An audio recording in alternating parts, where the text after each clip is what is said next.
这种辣椒可以说99%的朋友都没有吃过吧，包括我都没有吃过，还是我们家老本吃的妖人了哈。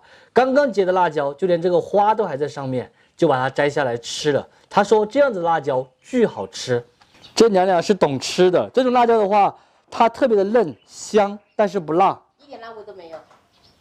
我们尝尝这味道都好巴适哦。那天气刚刚暖和，就蚊子给它咬的到处都是大包小包的。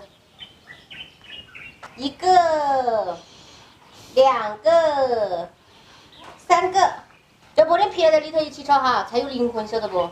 后面再放点豆豉，倒在清水里面把它清洗干净。像这种飘在上面黄色的，就是辣椒花，刚刚卸的。这个小朋友趴在我的工作台上面，害得我菜都没办法切，把它一爆开，立马就要哭了。走了，下去了哈。他不干。按老本说的，整2个皮蛋。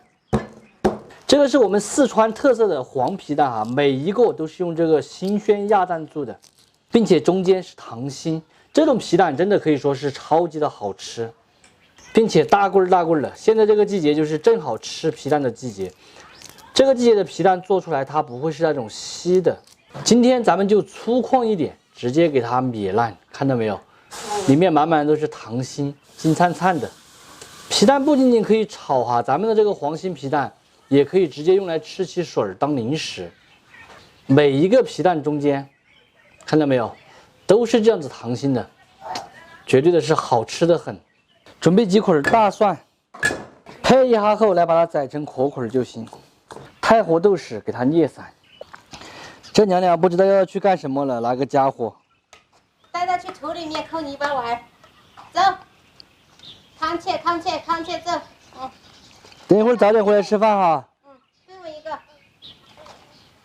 锅里面什么都不放，下辣椒干煸，边煸炒的时候边用勺子这样子按压，稍微煸烟过后给它倒出来，纯菜籽油、豆豉和大蒜子，兰香下辣椒，大火翻炒均匀，来一点盐，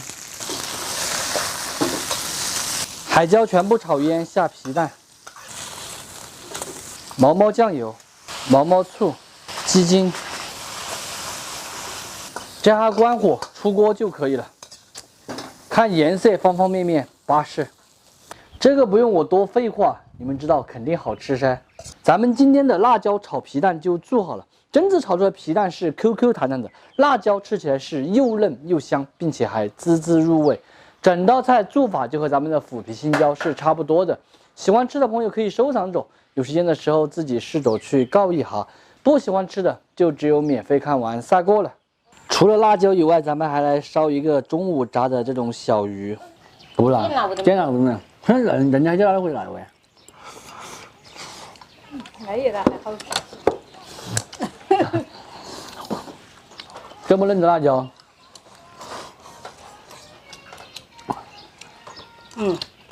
可以，嫩脆嫩脆的，一点那个辣味都没有。我吃了个好辣。吃个好辣啊！一口大股清香味。哎呀，我加了个辣子，还是这皮蛋好吃。巴适。这个季节皮蛋凉拌下酒也可以。就是你皮蛋放少了，你都舍不得多放2个。你喜欢放2个的嘛？哎，我说放2个就放2个，嘎。